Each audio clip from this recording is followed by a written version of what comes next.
The 6 interior angles of a convex non-regular hexagon measured in degrees are as shown, and all 6 angles are integer multiples of 10. Basically, we're asked to find out what A and D are, then we can work out 7A plus 11D. Well, the bit about convex is very specific. Why would that be important?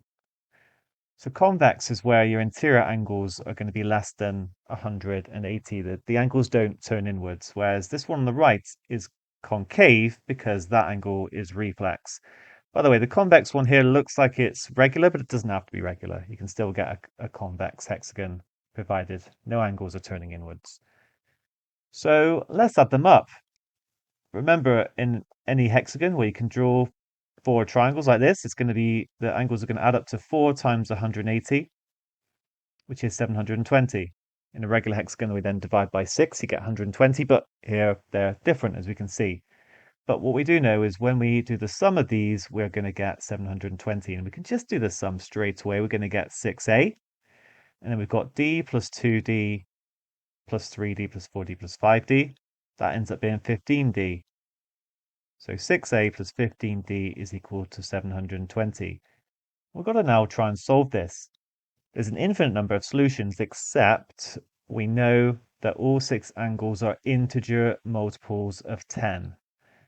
So what I decided to do was say that a is actually 10a, like where a is now some integer, and d is going to be 10 capital D, and we can sub that in. At the same time, divide through by 10. So 6a plus 15d is going to equal 72. Just reduced it to that. Now this is a Diophantine equation because a and d, they're still integers. They're whole numbers here. We've got 2 unknowns, but they have to be whole numbers. And that means we can figure it out basically, because there's going to be limited numbers of options. Remember, a and d have to be positive as well. So the first thing I'm going to do is divide through by a common factor that goes into all the terms, and that's actually 3. So I'll get 2a plus 5d. We divide 72 by 3. We can do a short division, probably the safest way. We'll get 2, remainder 1, 4, 24. And then I'm going to divide through by 2, because it goes into 2 of the terms. A plus 5 over 2d is equal to 12. And I'm ready now to start trialing some numbers. Actually, I'm going to focus on d, because d has to be a multiple of 2. It can't be 0 either, because then they'd all be the same and we'd get a regular hexagon. So it can't be 3, because then I wouldn't get an integer here. There's no way it would work, because a and d have to both be whole numbers. So if d ends up being 3, this would be like 7.5, and a wouldn't be a whole number. Now, if d is equal to 2, then a is 7. So that is a possible solution to this equation. And then we could try out 4, and we'd get 2 for a. Now, if we go up to 6, then suddenly we're going to get a as minus 3. They're going to be negative from then onwards. So actually, it's just these two that we need to consider. But which one is correct? Are they both okay? Well, let's take a look at the largest angle, a plus 5d.